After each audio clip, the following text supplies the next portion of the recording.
자, 그리고 지하안전영향평가라는 게 있습니다. 지하안전영향평가가 있다. 자, 이 내용이 뭐냐면 이 부분은 이제 토목하고도 관련이 되어 있는데요. 우리가 건축물의 허가와 신고를 배웠죠. 우리가 건축물의 허가와 신고를 배웠습니다.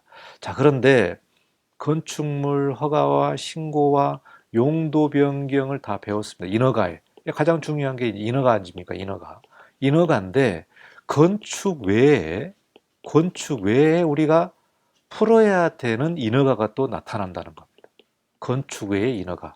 그러니까 건축법만이 보는 게 아니고 거기 건축물의 일정 규모가 뭐 지하의 굴토가 넘어간다든지 뭐 이런 경우에는 다양한 업무들이 증가하게 되는 거예요. 그래서 아마 여러분이 이제 대형 건축 사무소, 대형 건축 사무소와 소형 건축 사무소의 업무가 달라지는데요. 대형 건축사 사무소는 업무가 이 프로젝트가 굉장히 크기 때문에 협력업체들이 많다는 거죠. 그 협력업체가 많다는 건 뭐예요? 건축 허가 외에 다른 분야들도 인허가를 받아야 되는 내용들이 상당히 많아지는 거예요. 그러니까 뭐 경관심의, 교통심의, 환경영향평가심의, 그다음에 무슨 뭐 재해영향평가심의, 뭐 개발행위 허가, 문화재 평가, 뭐 건축심의, 도시계획심의, 뭐 뭔가 심의들을 다 받아야 되는 내용들이 많기 때문에, 그리고 또 그 외주 업체들과 업무를 해야 되기 때문에 상당히 업무가 복잡해진다는 겁니다. 복잡해진다. 그래서 아마 이제 여러분 큰 사무소 가시면 아마 처음부터 이런 내용들을 아마 접하게 될 겁니다. 제가 말한 내용이 어떤 내용인지 사무소에 가시면은 아마 여러분이 깨달을 것 같아요. 자, 그런데 뭐 소형 건축사 사무소 같은 경우는 건축물을 작은 건축물을 하기 때문에 이런 뭐 이런 다양한 영향 평가 같은 부분들을 받는 규모가 아니에요. 그래서 뭐 작은 건축물 하게 되는데 좀 중규모 프로젝트 하는 경우에 지하의 굴토를 이제 파는 경우가 있습니다. 그러니까 지하를 우리가 굴토한다고 그러죠. 땅을 파는 거죠. 땅을 파는 건데 여기서 보시면은 이 지하 안전 관리에 관한 특별법이 2018년 1월 1일에 시행이 하고 있습니다.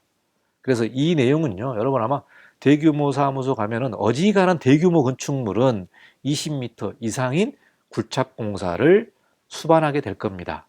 그러니까 지하 6층, 7층까지 파는 경우죠. 대규모 프로젝트.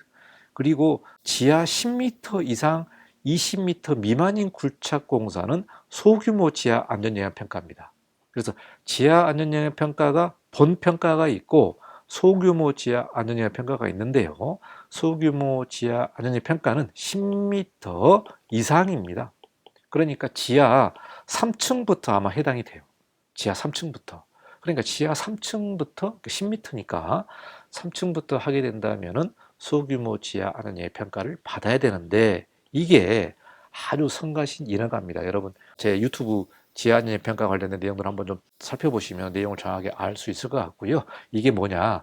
토목과 관련된 내용이기 때문에 지하 20m 이상인 굴착 공사를 수반하게 되면은 지하 안전영향 평가를 받아야 된다. 그리고 10m 이상부터 20m 미만인 건축물은 소규모 지하 안전영향 평가를 받아야 된다. 이 부분이 인허가 기간이 6개월에서 1년이 걸리는 아주 복잡한 인허가 관련된 내용이 되겠습니다. 그래서 지하 안전영향 평가가 있구나. 여러분이 아마 이 정도로, 그리고 그 대상이 무엇냐 정도로 여러분이 알고 가시면 될 것 같습니다. 자, 그 다음에는 착공신고입니다. 착공신고. 착공신고는 이제 뭡니까?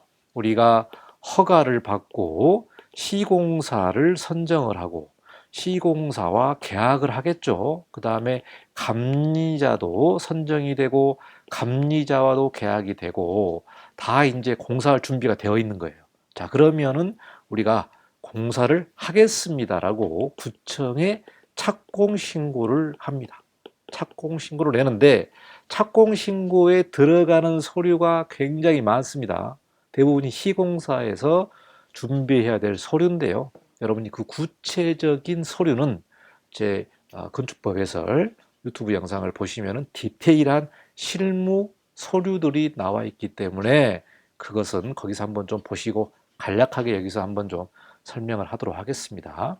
자, 허가를 받거나 신고를 한 건축물의 공사를 착수하려는 건축주는 국토교통부령에 따라서 허가권자에게 공사 계획을 신고하여야 한다. 이렇게 나와 있습니다. 자, 여기서 제출해야 될 서류는 착공신고서, 설계도서, 계약서. 계약서가 이때 들어가게 되는 거죠. 건축주 설계자, 감리자 계약서, 시공자 계약서, 그리고 시공자 관계 서류, 철거 대상을 할 경우에는 철거 대상 신고나 성면조사 기관에 보고서를 제출해야 된다. 자, 그리고 철거 3일 전에 신고를 해야 됩니다.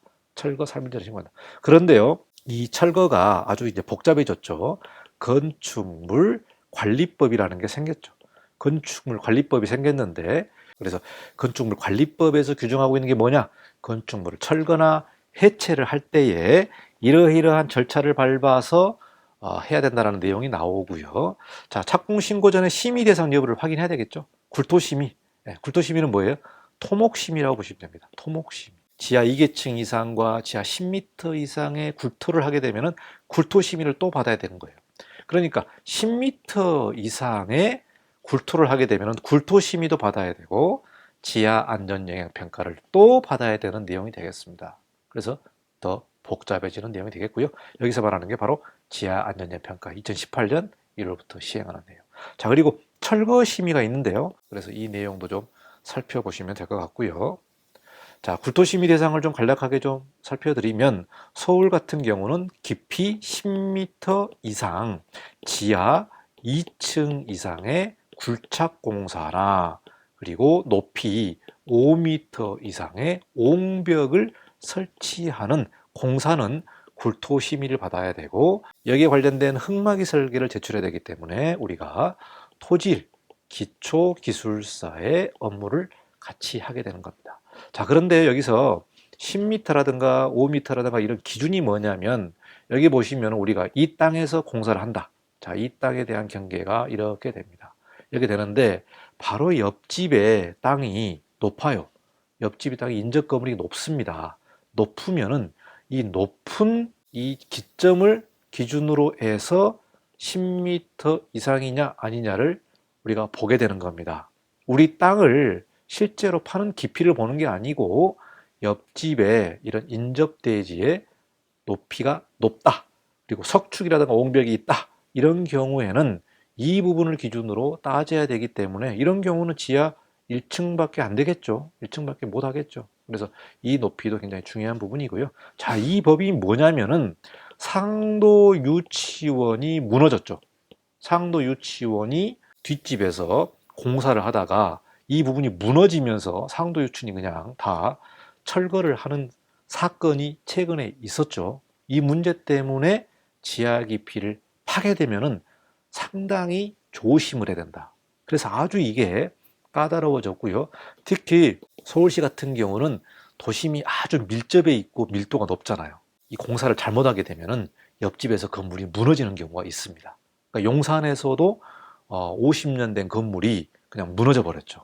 무너져 버렸는데 사람은 죽지 않았습니다만은. 그래서 현재 서울에 이런 50년 이상 된 건축물이 상당히 많다는 거예요.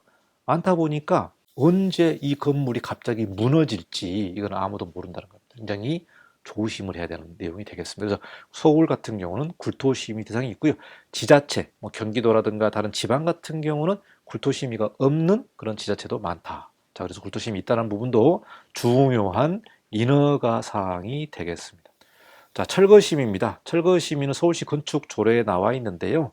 지상 5층 또는 높이 13m 이상이거나 지하 2층, 깊이 5m 이상인 기존 건축물을 철거하게 되면은 철거심의를 별도로 받고 우리가 철거를 해야 되는 내용이 되겠습니다. 이게 이제 건축물 관리법하고 관련이 되어 있기 때문에 건축물 관리법 시간에 좀 보겠는데, 철거 심의가 있구나. 우리가 철거 같은 경우도요, 철거 신고가 있고 철거 허가가 있고 철거 심의가 있습니다.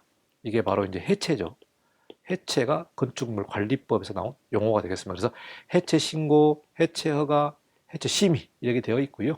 이 부분에서도 우리가 감리자를 지정하게 되어 있다. 감리자를 지정해야 되고, 해체 심의를 받는 경우는 상주감리를 정하게 됩니다. 상주감리.